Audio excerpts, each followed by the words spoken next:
Let me introduce you to Lila, who's 16 years old. She was actually in algebra class just this morning, elbow to elbow with that shooter, Colt Gray, as he's been named by the Georgia Bureau of Investigations. Lila, let me first start with, how are you? How are you coping? I'm okay. I'm pushing through it, talking to friends, making sure, everybody else is okay, checking on people around me. Can you bring me back? What happened? I just remember, like, the moment that it happened, he was at the door, and I knew they were looking for him already, but he was at the door, and they almost let him in until they backed up, and then he turned away, and that's when you hear, like, the first rounds of fire. So he was in class with you in algebra class. He left. Then he came back, was at the door, and then knocking to be let back in. Why? You told me something about the doors. Yeah, they lock automatically, so you have to be let in to come back into our classroom.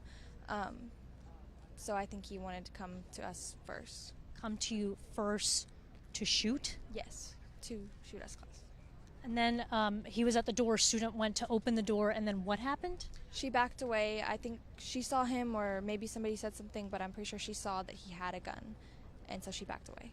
So she was about to let him into the class. You think to shoot the students, saw that he had a gun, did not let him in. What happened next? He turns to the classroom to what would have been my right, and he just starts to shoot, and you hear like about 10 to 15 rounds back to back. What did you hear? What did you think was going on in those moments? As soon as they didn't let him in, you kind of like, I don't know, I already kind of had a feeling it was gonna happen and it was him. But as soon as they didn't let him in, and you hear the gunshots, you kind of like know.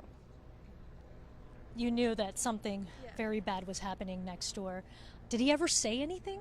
No, he never really talked. He was pretty quiet. He wasn't there most times. Either he just didn't come to school or he just would skip class. But even when he would have talked, it was one-word answers or just short statements. You told me off camera you weren't surprised that he would be the shooter. Why is that?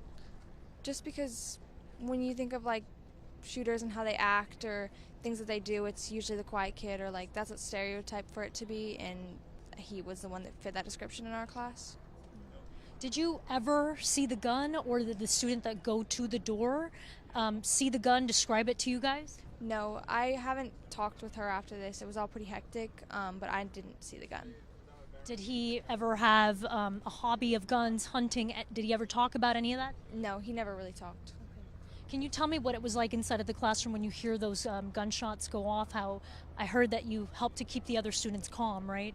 Yeah, most of like when we heard it, most people just dropped to the floor and like kind of crawled in an area, like piled on top of each other, lost a shoe when they were, trying to get to a corner.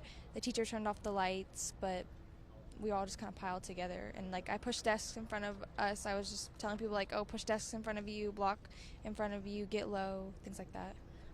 And are there any metal detectors in the school? No, not that I know of. Did you guys drill for active shooters? We know that some school districts do that. They were silent drills, so we stayed in our seats. The teachers kept teaching through them. I think it was more for like the system of it instead of like preparing us. How quickly, from the moment that you heard the gunshots go off to the hard lockdown alert going on the screens, letting everyone else in the school know that something had gone wrong, how long did that take? Do you recall? Maybe a couple minutes, but it wasn't instant. At what point did you know that this was over? When the cops came in the room and asked us to put our hands up, asked us if we had anything. A little bit after that, they let us all out.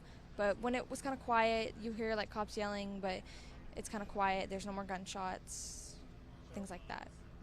What was that communication like with your parents? I mean, all of us have phones nowadays. I spoke with many students texting what they thought might be their last words to their parents.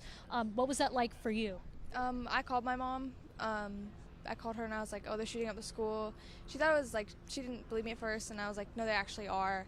And I talked to her for a second, and she was like, oh, I'm on my way right now. And then I was like, okay, I gotta go call other people. I text all my friends in the school, out of school, everywhere, and I'm just texting and calling kind of everybody. And what was that like leaving the school? I saw videos of officers escorting the students with their hands raised. What was that like for you? It was protocol, obviously, but I was glad it was over. Like, I was glad we were able to leave. I was looking for my friends that were there. I was comforting the ones that had been through a little bit of a harder time. And then, Lila, what would you say to this student that you were just elbow to elbow with just this morning in algebra class, and now this? I'm not sure. I want to know why he did it. I think that would be I want to know why. Lila, thank you so much for your time. I appreciate it, and the best to you and your family and your community. Thank you for talking to us. Jake?